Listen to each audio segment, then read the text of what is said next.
Samantala, dapat na raw tigilan yung pangangalap ng pirma dahil ito nga ay panlilin lang ayon ho yan sa isang senador. At alamin natin ang iba pang mga balita mula ho dyan sa panig ng mataas na kapulungan ng Kongreso. Tigilan ng pangangalap ng pirma dahil nilinin lang lamang nito ang publiko. Itong iginiit ni Senador Jinggoy Estrada kaugnay sa umano'y naiulat na sulan kapalit ng pirma para amyendahan ng saligang batas. Hiling ni Estrada sa People's Initiative Initiators na tigilan ng pagpapapirma lalo na't may pera na sangkot. Anya, kapag sinuhulan ng taong bayan kapalit ng pirma, ito'y immoral, illegal at unethical. Dagdag pa ng senador, kung People's Initiative anyang gagawin ay hindi na raw matitiyak na economic provisions lamang ang gagalawin. Narito pakinggan natin ang bagay na pahayag ni Senador Jinggoy Estrada. Sana tigilan na lang yung kanilang ginagawa mga pagpirma sa because that is, for me, that is one way of deceiving the people. No, kami sa Senate, well, I'm speaking my behalf. Ako, I'm open to the economic provisions. To tinker with the Constitution with regard to the economic provision, not political. For example, yung foreign ownership, utilities, etc., etc. Well, pagka ginawa nila yung People's Initiative, wala na kaming control doon. Pagka tawag dito, they can do anything that they want. No? At doon sa kanilang sinabit na pinapipirma doon sa taong bayan na voting jointly, syempre we will not allow that to happen. Kabilang naman sa Estrada sumusuporta sa inyaing resolusyon ni Senate President Juan Miguel Zubiri upang amyendahan ang ilang economic provisions ng 1987 Constitution. Magugunit ang sa kahahain lamang na Resolution of Both Houses No. 6, malilimita lamang sa edukasyon, public services at advertising sa ilalim ng economic provisions ang sinasabing na amyendahan. Ayon kay Estrada, dadaan ito sa normal na proseso ng mga pagdinig, gaya na lamang na ibang panukala sa mataas na kapulungan ng Kongreso. Suportado naman ng senador ang ikakasang investigasyon ni Senadora Amy Marcos hinggil sa pagpapapirma sa People's Initiative. Samantala, binalaan naman ni Senator Risa Hontiveros ang kanyang mga kasamahan sa Senado na ang pagsusulong ng charter change ay mapanlilang, hindi practical, divisive at hindi wais. Nataka si Senator Hontiveros kung bakit gumugulong at ipinipilit sa taong bayan ang charter change. Anya, kung foreign investment lamang din naman, mas mainam na palakasin muna ang loob ng mga pamumuhunan sa bansa sa halip na isulong ang pag-amyenda sa 1987 Constitution. Bukod pa rito ang pag-amyenda sa konstitusyon upang buksan ang higit pa sa ating mga pinakamahalagang industriya, katulad na lamang ng public utilities, edukasyon at advertising sa 100% foreign ownership ay magbibigay lamang anya sa ating bansa ng panganib sa seguridad. Iginit pa ni Senator Hontiveros ang pinakalayunin ng panukala na pasiglahin at akitin ang mas marami pang dayuhang mamumuhunan sa bansa ay tinutugunan na yan ng kasalukuyang mga batas.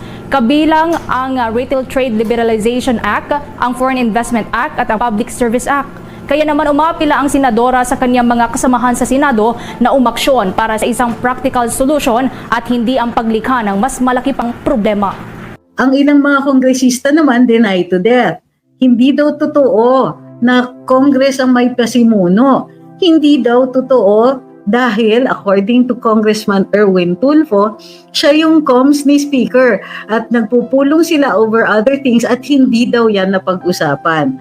Sure, Mr. Congressman, parang maniniwala kami. Ay nako, unang-una, Congressman po kayo, yung pagsasabi ninyo na kayo ay comms ni Speaker or comms ng House, medyo unusual yan.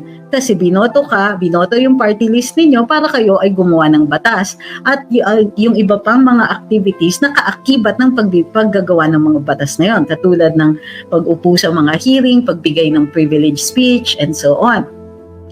Kasama po ba dyan ang pagiging communications team ni Speaker Romualdez o ng Kongreso?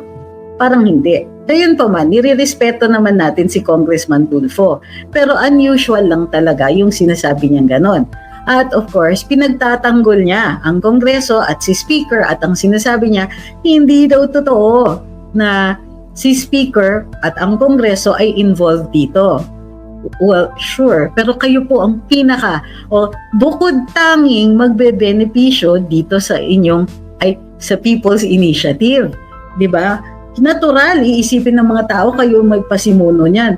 Bukod niyan ay may nagsasabi naman ang mga local officials na na ang nagtatawag ay mga kongresista or in particular ilang mga powerful na kongresista at tinatanong kung kamusta na yan at kung ilang at nagtutulak pa na kung ilang mga signatures ang dapat nakukuha o dapat makuha. Kailangan daw minimum ng 3%, pero dapat makapuno sila ng 12% para tuloy-tuloy na daw. Nakakaloka. O obviously, gusto nila yung 12% para hindi na ma-question yung petition nila. Ayun, sabi ni Ma'am Anita Aquino, sinabi na rin ni Erwin Tulfo, ni Kong Erwin noon, na walang impeachment kay VP Sara sa Congress. So, oo nga, gayon po man, ang nadulas dyan ay si Congresswoman Franz Castro, isa pa sa kanilang mga kasamahan doon.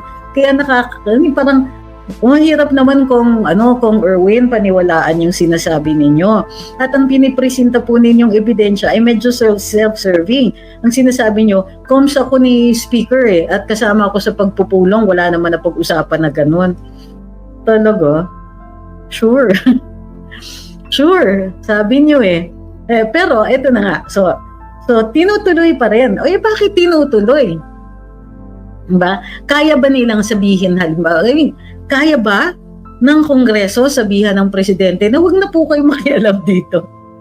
So, of course, pinanigan ni Presidente ang Senado. Ayon kay Presidente, Senador din ako dati. At itong People's Initiative, yung pagkasulat niya masyadong divisive. Of course, hearsay ang evidence natin dyan kasi ang nagkikwento lang ay si Senate President Migs Zubiri.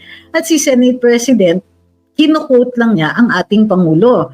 So, as far as evidence goes, medyo mahina din yan.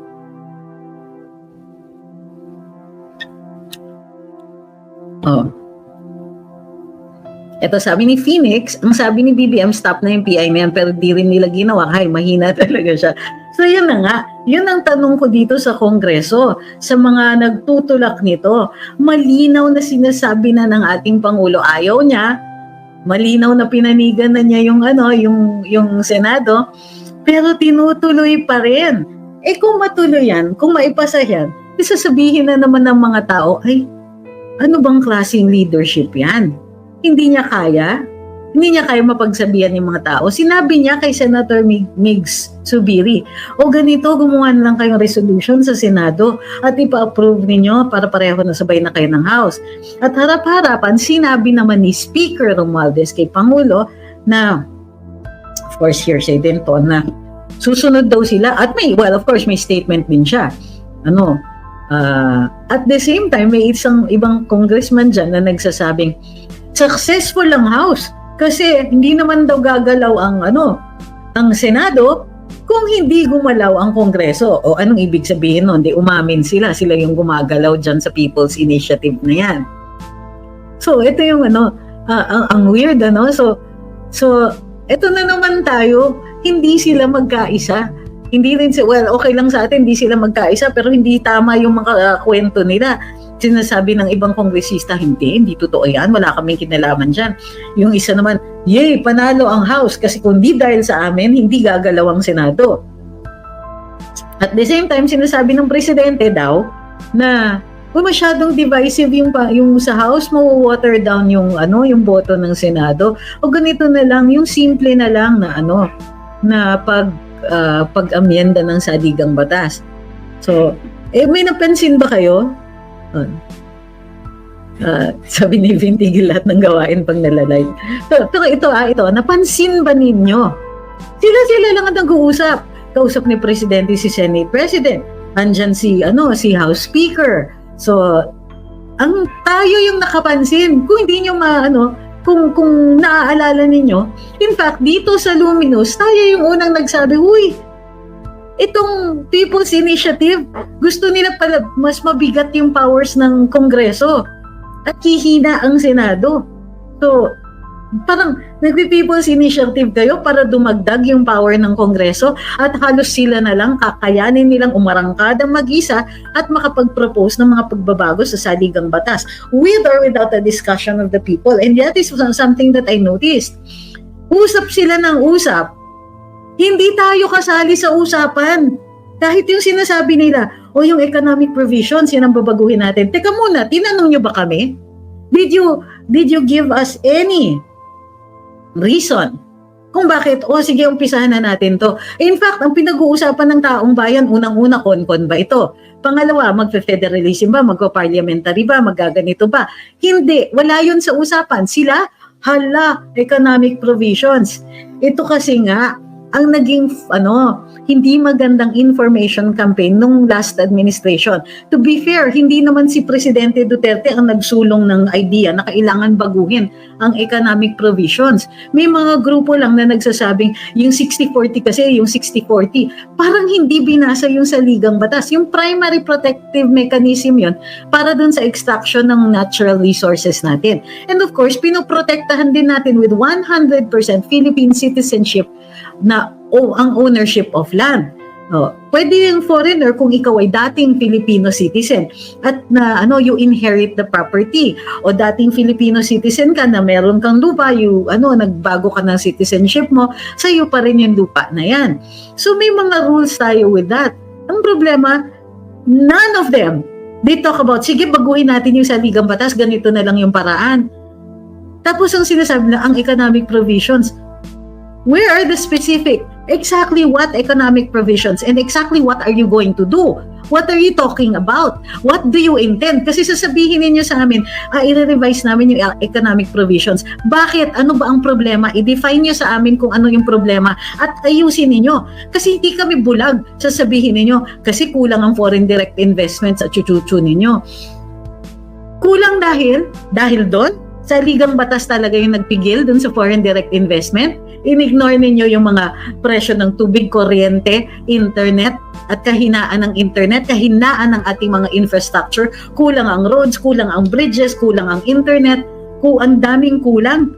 Kulang nga sa kuryente sa ibang mga probinsya. Paano tayo maghihikayat? Kahit local investors, hindi natin mahikayat na mag-invest. At bakit? Paano ka maggagawa ng malaking negosyo? Patay sindi ang kuryente, patay sindi ang internet. At hindi natin maasahan, ito na naman, bagsak na bagsak daw ang presyo ng cabbages.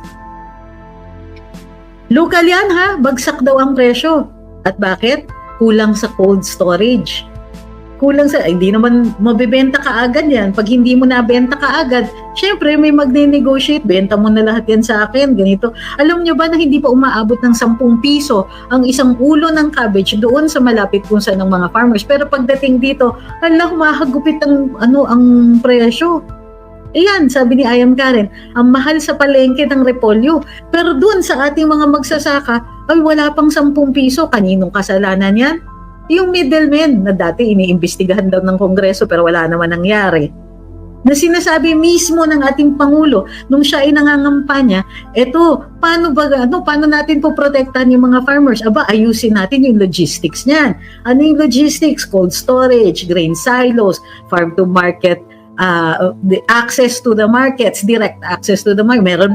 Meron pang binabanggit na we can connect the farmer directly to the market. May internet na, mga ganyan. Nasa na? Magtatatlong taon na, magdadalawang taon na. Hanggang ngayon, nga pa rin tayo dyan sa logistics system na yun. Buti sana kung hindi yan ipinangako. Diba? Pinangako yan sa atin. Yun, napapatapon lang, sabi ni Ma'am Karen dito sa TikTok, natatapon tuloy yung mga napaghirapan na patubuin, palakihin ng ating mga magsasaka. Sabi ni Jeff, sino bang scriptwriter nila? Ba't di tugma ang mga script? Oo nga nakakaloka nga ito. Parang, tulungan ba namin kayo?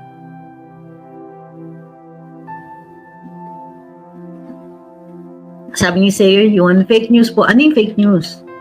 Wento mo naman. So sabi ni Piping Dilat, ang theory naman niya ay may imprimatur ang Pangulo dyan.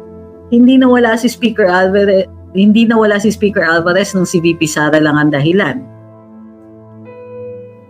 Sabi ni Ayam Karen, edited yung nanalo sa loto. Oo, kasi yung kalendaryo sa likod 2023, tama ba? Isa pang issue yan.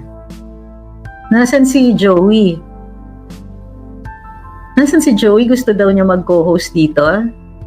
Nasaan si Joey? Hindi ko makita.